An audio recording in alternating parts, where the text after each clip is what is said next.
किसी भी जगह से, किसी भी चौक चौराहे से अगर 2 सवारी या 4 सवारी उठाते हैं तो बल जबरन वहाँ पर में हम लोगों से पैसा लिया जाता है। कौन लेता है? वहाँ का कोई मार्केट का जबरदस्ती लेता है। तो कभी आप लोग शिकायत किए? जी हाँ, इस बारे में बहुत बार शिकायत हो चुकी है। वर्तमान जैसे कि अभी मझौड़ा चौक पर उसका लेने का अगर नगर निगम के अनुसार से अगर वो लेना चाहेगा तो 7 रुपया उसका बनता है, लेकिन वो लेता है 30 रुपया। अगर ना दो तो ज़बरदस्ती करता है और मारता पीटता है। आप लोगों के साथ मारपीट होता है? जी हाँ, ऐसा हर चौक पर में होता है, जहाँ जगह वसूली किया जाता है। जी हाँ, हर जगह। देखिए, जिस तरह से देश में सेना की ज़रूरत होता है, ऐसे ही हमारे देश में ड्राइवर की ज़रूरत होता है। अगर सेना 1 घंटा के लिए सो जाते हैं तो हम लोग सुरक्षित नहीं महसूस कर सकते हैं। ऐसे ही अगर हमारे ड्राइवर भाई सो जाएंगे तो हमारे जो ट्रांसपोर्ट है ये सब बंद हो जाएगा। हम लोगों की खाना पीना की सामान या फिर हम लोग एक जगह से दूसरी जगह नहीं जा सकते हैं। लेकिन ड्राइवर के साथ जिस तरह से अत्याचार हो रहा है, ये प्रशासन को कहीं ना कहीं इन पे अपनी नींद खोलनी चाहिए। और जहाँ पे ये कह रहे हैं जो मझौरा चौक पे 7 रुपया लेना चाहिए, वहाँ पे 30 रुपया लिया जाता है।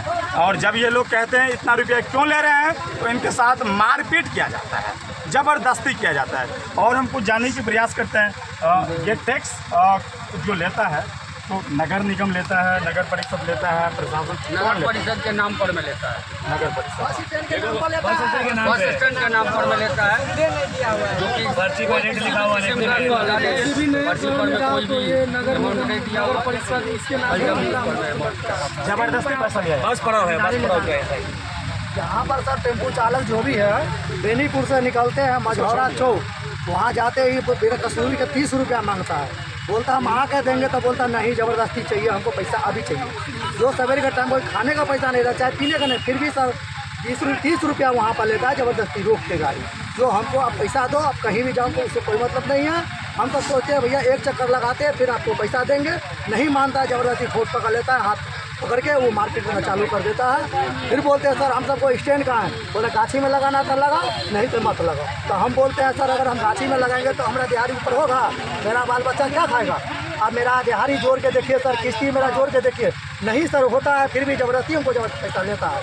बेनीपुर स्टैंड सर योजना दिया था 3-4 साल पहले, अभी तक देखिए सर हम सब रो के मारपीट कर करके हम सबको चलवाता है टेम्पो।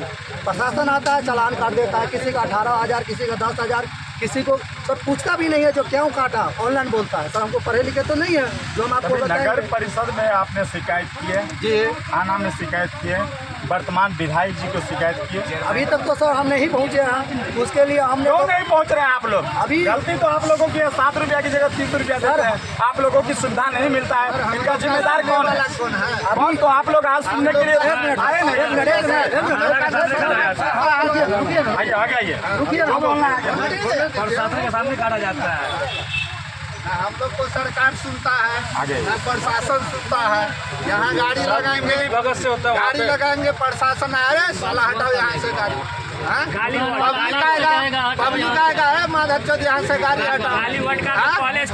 हर भाषा में गाली देता है, न मेरा सरकार सुनता है, न कोई सुनता है। जो भी कोई भी आता है, साइकिल से आता है वो गाली देता है, मोटरसाइकिल से वाहन से आता है सबको गाली देता है। हम लोग ड्राइवर किसको कहे? सरकार सुनेगा हमारा बात? सरकार सुनने के लिए तैयार नहीं है, न प्रशासन सुनता है न सरकार सुनता है। हम लोग अपना संगठन कर रहे हैं, धीरे धीरे अपना होगा तो करेंगे। सरकार को क्या चेतावनी देना चाहते हैं? सरकार को यही कहना चाहते हैं हम लोग कि हम लोग को खड़ा होने का व्यवस्था दिया जाए। हम लोग जहाँ रुकेंगे वहाँ रेस्ट करने का, जैसे पार्किंग में रुकते हैं, पार्किंग में कोई दुकान लगाया है, पहचान आप लोग रेल बसेरा चाहते हैं? रेल बसेरा चाहते हैं। सर हमारा क्या नाम ये है, जो हम बेनीपुर चालक है, ज़्यादा नहीं होगा सर, कोई बहुत होगा तो 20-30 वो बाहर भैया बहुत आता है सर।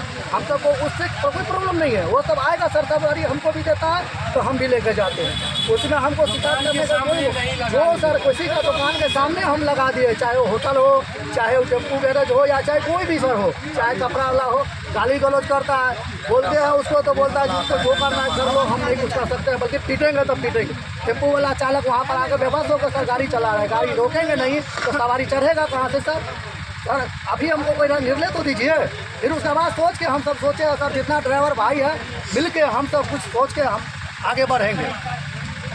तो अब आप लोग अंतिम निर्णय क्या लेना चाहते हैं? सर देखिए सर, हमारा और हमारा संगठन भारत ऑल ड्राइवर कल्याण संघ भारत का जो संगठन का मांग है, उनकी सूत्री मांग है, उसमें जो है ड्राइवर का मुख्य मांग बताइए। मुख्य मांग बता देते हैं।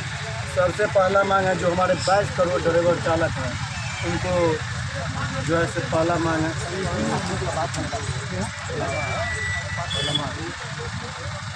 सबसे पहले तो आप मीडिया वाले को, सोशल मीडिया को प्रणाम प्रणाम। और ड्राइवर कल्याण संघ भारत बोल रहा हूँ। हमारा मेन मांग है सर ड्राइवर आयोग, ड्राइवर टोल फ्री। सर हमको भारत में ऑल ड्राइवर कल्याण संघ हमारे राष्ट्रीय अध्यक्ष सुरेंद्र प्रसाद जी हुए और महामंत्री प्रकाश कुमार जी हुए, दरभंगा जिला का अध्यक्ष दीपक कुमार पासवान हुआ। सर हम लोग आज दरभंगा जिला में सर 3 वर्ष से ड्राइवर दिवस मना रहे हैं। फर्स्ट मनाए थे दिल्ली में 2 बार सर, इस बार ऑफिस लिया गया संकी में संकी में ड्राइवर दिवस मनाया। हम लोग को 29 हम लोग के साथ सरकार जो है नाइंसाफ़ी कर रही है। सेंटर सरकार का आयोजित हम लोग काम करते आ गए। आप देख लीजिए सेंट्रल सरकार का रेलवे रेट पॉइंट जो चलती है वो सर ड्राइवर के कोरोना के समय में 21 दिन का लॉकडाउन लगा था। उसमें हमारे ड्राइवर भाई महामारी में जान जी जोखिम में डाल करके वो राशन का पहुंचाने का काम किया। 21 दिन का फर्स्ट दिन जो लॉक लगा था उसमें सर कोई हमारे ड्राइवर भाई डरने का काम नहीं किया। जैसे बॉर्डर पर फौजी रहता है उसी तरीक़ा से हमारे ड्राइवर भाई जी रहते हैं। अभी मान लिया जाए सर हमारे देश को चलाने के लिए हमारे जो भारत में 22 करोड़ ड्राइवर चालक है, अर्थव्यवस्था में 7% योगदान दे गया। अब उसके लिए सरकार हम लोग के लिए क्या करे जब आप कुछ नहीं कर रहा है? कुछ नहीं कर रहा। देखिए ड्राइवरों की दर्द किस तरह से झलक रही है। आप देख सकते हैं हमारे साथ कितने ड्राइवर हैं, ये कह रहे हैं जो इनके साथ भेदभाव किया जाता है, जबकि जैसे देश एक दिन सो जाएंगे तो लोगों की खाना पीना सब कुछ बंद हो जाएगा, यातायात बंद हो जाएगा। आज ये लोग यहाँ पे पहुँचे हैं और ये लोग 29 सूत्री मांग को लेकर के हमारे साथ हैं। अरे कौन है यार, 29 सूत्री मांग है जिनमें कई मांग को लेकर के ये लोग सरकार को अपना दर्द झलका रहे हैं। ये बार बार करा रहे हैं जो हमारी मांग पूरी हो, हमें बस स्टैंड दिया जाए, हमें रेल बसेरा दिया जाए, लेकिन कोई सुनने के लिए तैयार नहीं है। कुछ ही दिन बाद विधानसभा चुनाव होना है, ऐसे में अगर इन लोगों की मांग नहीं पूरा किया जाएगा तो ये लोग भी एक आंदोलन की रूप लेगी और आंदोलन की रूप लेने के बाद एक वोट की क्या इज्जत होती है उस समय पे तय करेगा। हमारे साथ और हैं इंदु जी, बात करते हैं और हमारे जय मिथिला।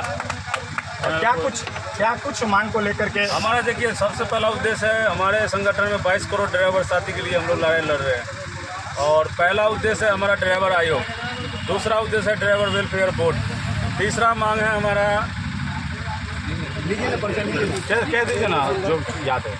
29 सूत्री मांग है। मुख्य मांग है जो हमारा है, जो 3 मांग जो मैंने आपको बता दिया, ड्राइवर आयोग, ड्राइवर वेलफेयर बोर्ड और ड्राइवर राहत कोष और एक ड्राइवर दिवस, चौथा जो हमारा ड्राइवर दिवस है। आज जो आप हमको बुलाए हैं ये ड्राइवर दिवस के उपलक्ष्य में बुलाए, हम सारे ड्राइवर साथी यहाँ इकट्ठा हुए चारों तरफ 3 साल से मना रहे हैं, ये आज हमारा 3रा साल है। अभी कुछ भाई हमारे बेनीपुर के जो बोले हैं कि बेनीपुर स्टैंड और मझौरा जो टोल टैक्स होता है नगर परिषद वाला, उसका जो है वो नगर परिषद नहीं है, वो बस पवार के नाम पे है, अवैध वसूली। जैसे आप दमंग है, आपकी प्रशासन मैनेज है, प्रशासन को पैसा देता है, वो अपना कहीं रहता है, उसका 4-5 रुपया रख रखा है। ड्राइवर का तो सोचबे करते घर से अकेला निकलता है, सवारी कोई साथ देता नहीं है, अकेला ड्राइवर करे तो करे क्या, बेबस होकर अपनी माँ बहन का गाली सुनता है, मार खाता है, फिर भी रोड पे चलता है। इसलिए हमारा संगठन बोला है जब तक संगठित नहीं होगे तब तक आपको विकास नहीं मिलेगा, साथ नहीं मिलेगा। तो कुछ कमी हमारे ड्राइवरों साथी में भी है। जैसे आज इकट्ठा हुए, आपको प्रॉब्लम अगर आज बताए, यही आवाज़ अगर आप दिन प्रतिदिन अगर इकट्ठे होकर आवाज़ उठाएं, एकत्रित होकर आवाज़ उठाएंगे तो हमारा समस्या अपने आप निदान हो जाएगा। एकता में बल होता है। एकता में कितने बल लोग होता है। मानते हैं आप लोग? बल होता है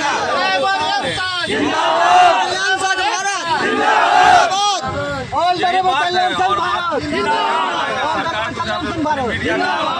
बताना चाहते हैं, आप सही बोल रहे हैं, विधानसभा चुनाव आने वाला है और हमारा ड्राइवर का सरकार को चलाने के लिए 60% योगदान है। सेकेंड स्थान पर ड्राइवर आता है, फर्स्ट स्थान पर फौजी है जो देश का सुरक्षा करता है और दूसरे स्थान पर ड्राइवर है। अगर जिस दिन फौजी सो जाएंगे दुनिया सो जाएगा और जिस दिन ड्राइवर सो जाएगा उस दिन दुनिया के मुंह में ना लाले पड़ जाएंगे, भोजन बंद हो जाएगा, भोजन बंद हो जाएगा, आना जाना बंद हो जाएगा। आना जाना बंद हो जाएगा। ड्राइवर का योगदान कहाँ है? देखिए, जन्म से लेकर मरण तक ड्राइवर का योगदान है। जब किसी को डिलीवरी होने वाला तो ड्राइवर को खोजता है। अभी कोई मर जाता है हॉस्पिटल में तो एम्बुलेंस होता है, वो भी ड्राइवर ही लेके जाएगा। लेकिन हमारे ड्राइवर साथियों कहीं पे जन्म भी से मरण तक ड्राइवर की जरूरत होता है, जरूरत होता है। एम्बुलेंस की जरूरत होता है, कोई भी यातायात की जरूरत होती है। कोई भी आता आप लोगों के साथ भेदभाव होता है। बहुत। सरकार को क्या कहना चाहते हैं? सरकार को यही कहना चाहते हैं आपके माध्यम से कि हमारी मांगे पूरी करें। नहीं पूरी करेगा तो फिर पिछले साल हम 1 जनवरी पे स्ट्राइक किए थे, आंदोलन किए थे, सरकार को झुकना पड़ा।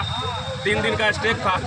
अगर इस बार सरकार नहीं मानती है 3 दिन हम अनिश्चितकाल हड़ताल पर बैठ जाएंगे।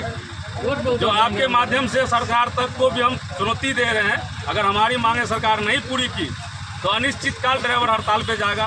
फिर देखते हैं सरकार क्या करेगा, ड्राइवर क्या करता है। हाँ जी, आप लोग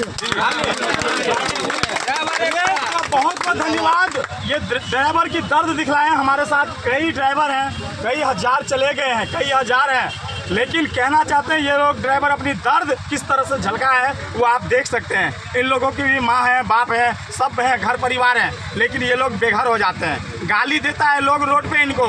इनके भी माँ बहन की उतना ही इज्जत है जितना एक आम आदमी का। इनका भी इज्जत उतना ही होना चाहिए जितना एक आम आदमी को। तो सरकार को एक निर्णय लेनी चाहिए और ड्राइवर भाइयों के साथ हो करके इनकी जो दर्द है उनको सुनना चाहिए। अवैध वसूली जहां हो रहा है वहां पे अवैध वसूली पूरी तरीका से बंद होनी चाहिए। जो सरकार की फैसिलिटी है वो इनको मिलना चाहिए। रैन बसेरा देना चाहिए, कुछ भी नहीं है। एक इन लोगों को ठहरने की एक अड्डा तक नहीं है। इन लोगों को गाड़ी लगाने की सुविधा नहीं दी जाती है। अगर किसी दुकान के पास लगा देते हैं तो इनको गाली गलौज दी जाती है। चलिए नमस्कार, मैं पुनः मिलते हैं, तब तक के लिए नमस्कार, जय हिंद, जय भारत।